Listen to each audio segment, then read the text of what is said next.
Assalamualaikum mga kautak, welcome to my YouTube channel. Ito po ang Sulu Utak Shop Vlog.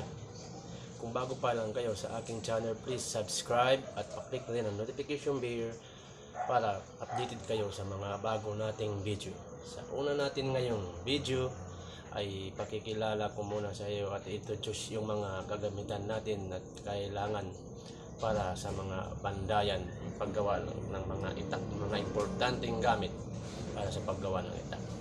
Sige mga kautak, sundan niyo po ako. Salamat.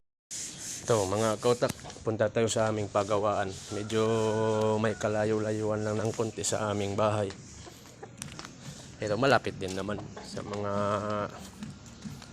siguro sa mga 100 meters lang layo dito papunta sa aming bahay. Yan po, doon.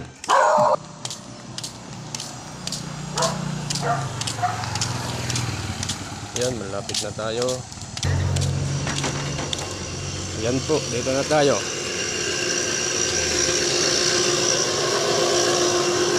Ito.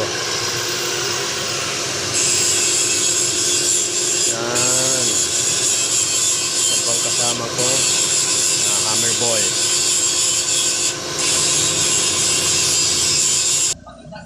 Bago po, check muna natin yung kurente kasi ito ang importanteng muna kailangan.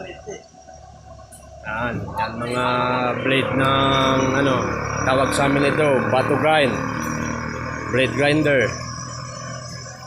cutter. Tawag sa amin dito hagupit para sa kahoy, para din sa blade. Tsaka siyempre, ang grinder. Ito po, grinder. Susunod naman po ay ito ang tawag dito ay blower. Yan. Ito ang bumubingay na hangin. Ito po ang blower. Importante rin sa paggawa. Gamitan sa paggawa ng itak, mga kautak. At siyempre, ang mga hammer. Yan. Ito 6 pound. Ito 10 pounds.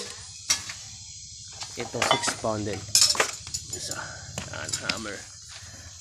Ito naman ay ang landasan. Dito nilalagay yung mga blade para pukpukin, para gawing itak, mga kautak. Yan dapat dalawa. Yan. At ito naman ay sila. Sila ginagamit sa pagkat ng itak. At ito naman ay ang sipit. Ito ang ginagamit na panghawak sa bakal at sa mga itak. Ito naman ang tawag namin ay palungan. Ang palungan ay ginagamit sa pagsubo ng mga itak. Yan po. Ito naman po ang kalong. Kalong. Yan, dyan nilalagay ang bakal para gawin itak, mga kautak. At siyempre, ang importante ay ang uling. Sunod naman po ay uling. Siyempre, importante ang uling. Pero ang uling po, hindi po ito basta-bastang patibang kahoy.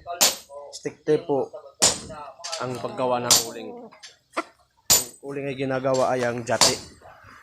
Jati lang ang pwedeng gamitin dito sa amin para sa paggawa ng itak. At ang susunod naman po ay ang siyempre ang bakal, mulye. Kung walang mulye, di tayo makakagawa ng itak, mga kautak. Yan, mulye, mga original na mulye po yan. Okay na. Yan mga kautak, nakita nyo na yung mga gamit natin sa paggawa ng mga itak. Explain ko po, ipakikita ko sa inyo kung paano tayo gagawa na step by step ng mga traditional na tausong itak. Sige po mga kautak, maraming salamat po. Post na.